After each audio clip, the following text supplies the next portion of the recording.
Welcome, friend. Transformers Animated. Great show. Interesting world. But one question that's been left hanging is, what happened to Sari Sumdak? For the uninitiated, Sari Sumdak is the main human ally for the Autobots in Transformers Animated, who we find out in the Season 2 finale is not actually human. She is also heavily implied to have some greater destiny with her connection to the Allspark. Hey, Sari, guess what? You're a robot. How complicated is that? You know why there's no record of your birth? Because you weren't born.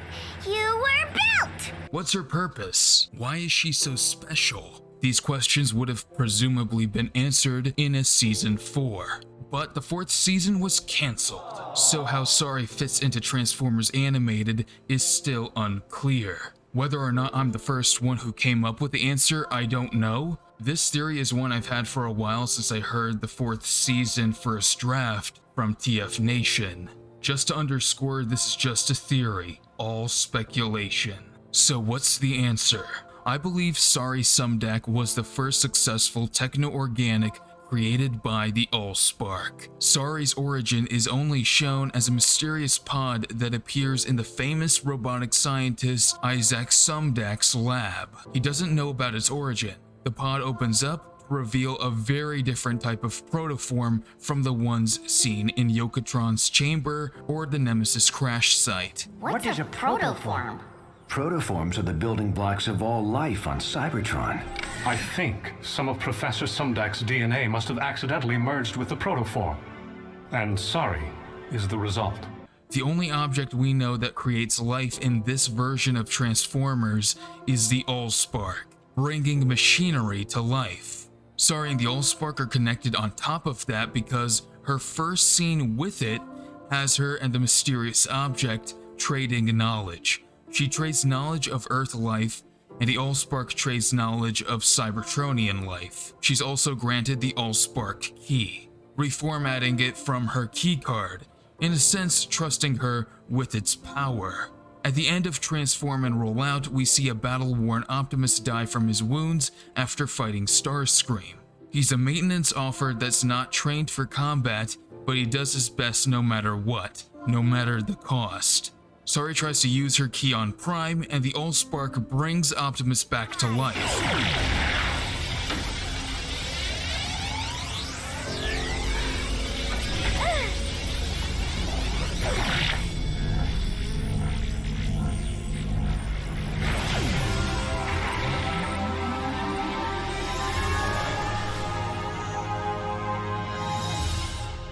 But I think what's happening here is that the Allspark is granting Sari's wish, because they are linked, mentally or spiritually. And so my theory is that the Allspark, laying at the bottom of Lake Erie, adapts to a new situation on an organic world and experiments with organic life. It would make thematic sense. Throughout the show, there's a tension between man and machine. Bumblebee and Prowl go camping, and while Bumblebee likes technology, Prowl likes nature. They have to learn to get along with each other, yada yada. You don't see my game player turning everyone into zombies, do you? Actually... Guys, that creature was made of barnacles and bolts, just like our team is made of humans and robots. Nature and technology working together? Detroit has an uneasy relationship with the Autobots, seeing them as heroes at first, but eventually starting to feel that the machines and the Autobots have ruined their way of life. Please don't hurt us! Those humans were afraid of me. There was a group of Luddite villains that was planned called Save the Earth and Mankind. Sentinel and presumably Cybertronians at that point in general have a xenophobia about organics. In the flashback episode Along Came a Spider, Autobots are forbidden to explore such worlds. Sentinel, you ever stop to consider there's a reason why organic planets are off limits to Autobots? Fanzone's catchphrase is, "This is why I hate machines." This is why I hate machines. And it's in a title of an episode where we see the Cybertronians have this aforementioned xenophobia to organics. It's organic!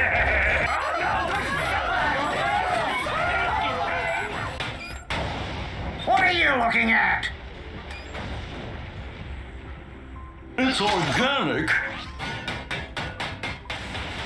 What have they done to Cybertron? Season 4 would have had This Is Why I Hate Organics, with Rat Trap ending up on Earth. Meltdown blames machines for his bionic super soldiers' failures, and the list goes on and on. There is a divide between man and machine that Sari has to overcome and bring both sides together. Once you carried a key. Now you are the key.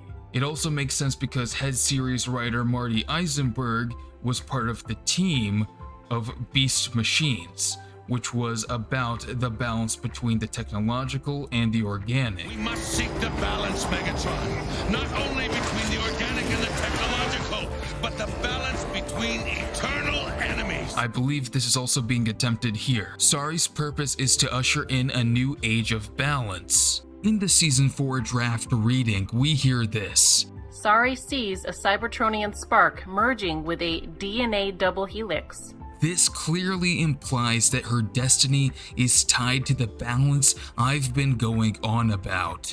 And I'm gonna go one step further. I believe Sari is the one to cause the paradigm shift from Autobots and Decepticons to Maximals and Predacons. Don't believe me?